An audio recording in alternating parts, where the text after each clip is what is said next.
Stéphanie de Courtois, your teacher, your scientist and researcher at the Institut in Versailles, and your field is designing parks and gardens, historical gardens, heritage, landscape. We're just at the core of the topic, and you're here as kind of a great speaker and witness, to tell what you do and how you echo in your practices today, and in connection with the three presentations we've just had.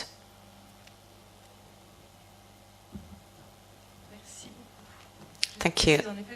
I would like to mention that I'm only an historian, so I don't know if I do many things, but I look at people doing, and I try to assist all the students of the Versailles Architecture School, where there's a master gathering architects, landscapers, and historians, just like today in the audience, where we try to focus on the legacy and the landscape heritage, not to look in the rear mirror, but rather to look forward and in the future. In this respect, I'll try to react regarding the various presentations. First of all, just to tell you what my experience is regarding the avenues, and I work in Versailles with the majestic plane trees with the big part, and then also Cours-la-Reine or Champs-Élysées as well area, or which were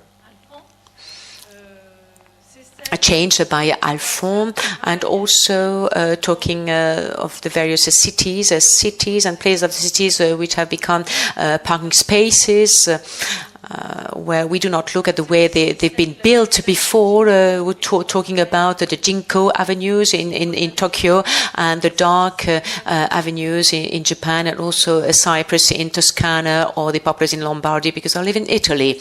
And so this is, I'm talking about gardens and cities, and how they took from the gardens. My experience of avenues is experience of a teacher teaching to students each year, and when we ask the students to look at the avenues, and they look at the avenues in a different way depending on their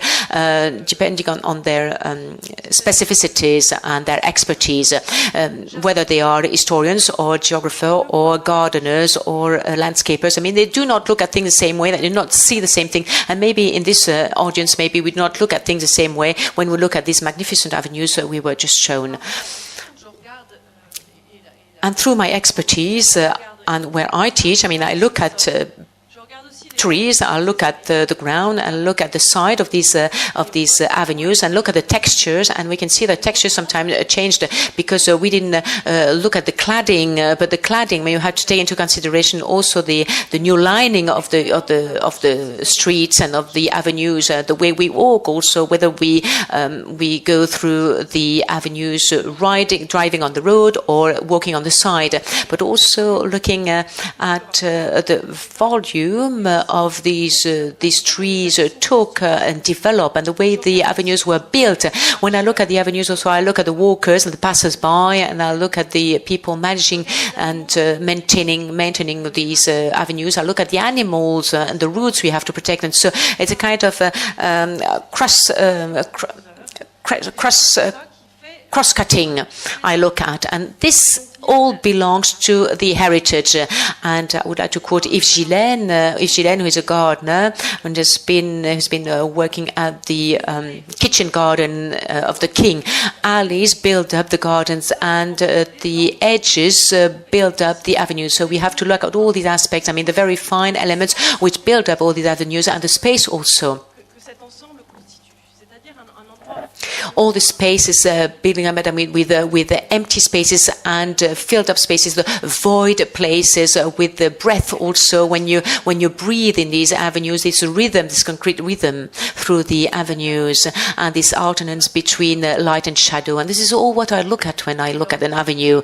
And so it happens that for 3 years now we've the avenue, of course, is something which belongs to the garden and the constitution of the classical garden, but also to the great landscape garden and royal garden with a specific refined architecture. And with my colleague, the Miranier, we organized events or study days where we can see that there are few research or little research being done on the avenues. And so, of course, I mean, we contacted Chantal Pradic for one of these events, and so next week we'll be organizing specific day, focusing on the soil of the avenues, I mean, the texture of these avenues.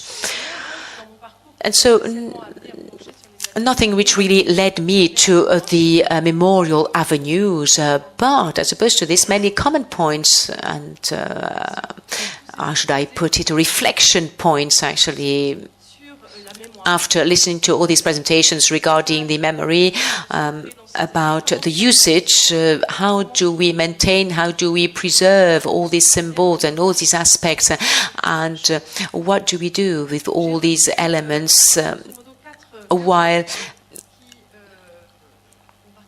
we are facing a change in the society.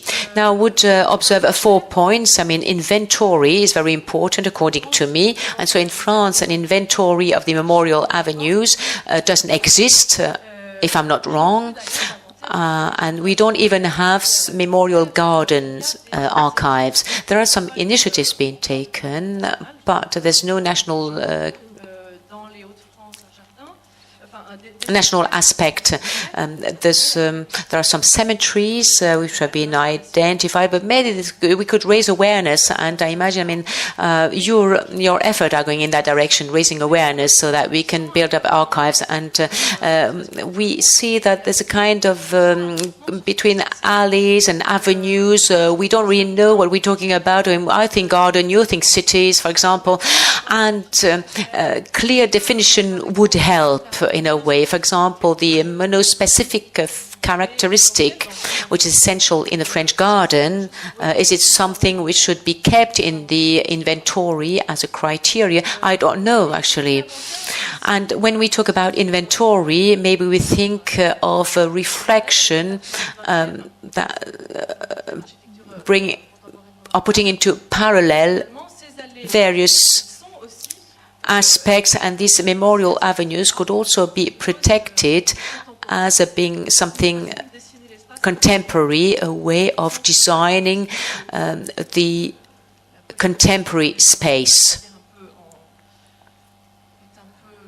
Because I must say that we have a little bit disregarded the garden inventory now. Protection also is very important. Protection. I was struck by the protection aspect, that is the scale of what we're looking at.